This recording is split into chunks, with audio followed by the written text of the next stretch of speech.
Hello guys, welcome to the next lesson in which I did a small mistake. You'll pardon me for this. So right here I'm having my black canvas as well, but it's something I'll recover quickly. What we had talked about was about having two units and joining these units, and we talked about some shortcuts of SL of splitting our walls, and TR of trimming and joining these walls with adjacent walls. So this is where I am. I haven't considered any dimension, so this is just a rough sketch, if you will, of our project. So what I want us to do, even before we proceed any further, is we save our documents. How you go about that, you can just do control save like any other software or any document, or you can come up here and click save. So control S, and you can come click here. Where can we have this? We can just have it anywhere, even on our desktop. Let's have it on a new folder. The new folder, we can call it good YouTube students folder, and right in this folder we can call this our resort model. That's the file name. Our folder name is good YouTube students, and click on save, and right there we are done with the saving. And you can see at the top it's Autodesk Revit 2021 resort model. Okay, so back into our project. The walls, the height is at 8,000, but I can still change it because this I've just done so that to catch up with where you are. The walls on the properties panel, as you remember, I said the properties panel and the project browser are two sides that you'll be navigating mostly throughout the project. So I'll just highlight all the walls. What I'm doing here is just the left mouse button and dragging across. I've highlighted all walls, or alternatively, I can highlight a wall without clicking. Click on the tab and it highlights all walls of similar nature. I click that, and right here we have our top constraint, and we have our unconnected height. So our unconnected height is 3 meters.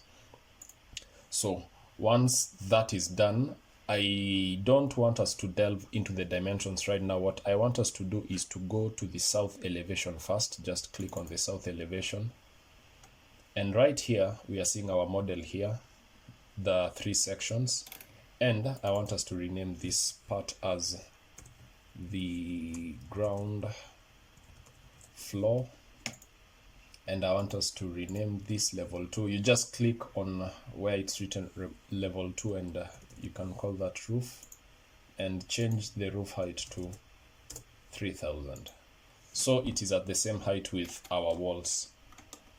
Now for the walls, let me go back to the floor plan. For the walls, once you click on it, the top constraint can be unconnected. That's if you want your wall to not be limited to either of the levels, either the ground floor level, the roof, or any other levels that you may generate going upwards if it is a multi-story building. So for the wall, once you click here, you can see that we can constrain our wall to the ground floor level, to the roof, or any other level that we may wish. An example, I'll create another level right here. Just type in LL. That's the shortcut for that, and that's level 3 at a level of 5300 from the datum, which is our ground floor. And if I go back to the plan, highlight this wall, and I say that my top constraint is level 3, which we have just generated.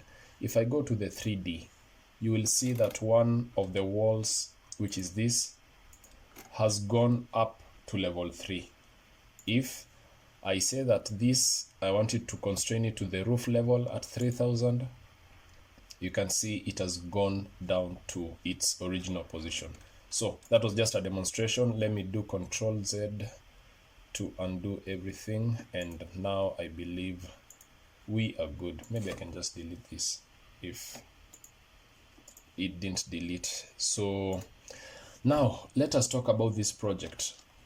I am thinking that we can have a living area, a common entry point, and a bedroom area, and with shower. So let's talk about this space. We can have it at 4 meters, and this depth, I'm thinking maybe 2500. Similarly, maybe to the other side, 2500. Nothing too fancy, nothing too big.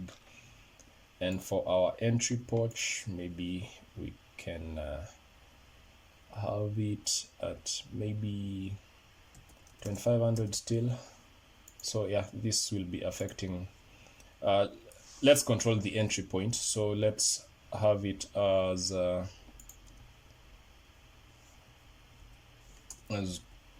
2500 on this end, and on this other end 2500. Yeah, so let's keep it at 2100. That's okay. The separation between these two units, I can just keep them identical, and I'll show you maybe another way to do it. We can keep this separation at 3000, and similarly this one at 3000. Now you've seen that I've been repeating myself. This wall, I'm putting it at 3 meters from this other one. This down wall, I'm putting it at 3 meters from the other one. Now that's quite repetitive. If I want to do this quicker, if I want to align this wall with this wall, I'll use the shortcut AL,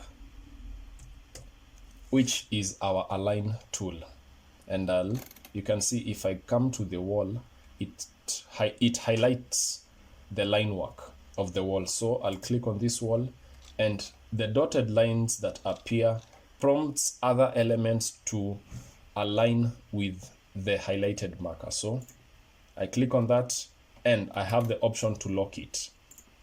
By locking it, if I change this wall, it will automatically adjust this other wall because they are aligned. So that's one of the features that you can use so that you speed up your design process. That's the AL, or the align tool. Similarly here, we can keep it at 4000. Now we have our spaces right here. We can have the kitchen space, sitting area, maybe a fireplace right here. This is our entry point, and right here will be our bed space. So I want us to jump right into our doors. I want us to jump right into our windows, and with that I'll put this to a stop because I don't want these sessions to go more than even 10 minutes. So I want us, when we jump into other elements, we've dealt with the walls, we've dealt with the levels, and a design element called the align. This is just a recap, so I want to keep it short and sweet so that you can take your short break if need be, and you can manage your timelines well. This isn't going to be any longer. So let's meet up next time. Bye bye.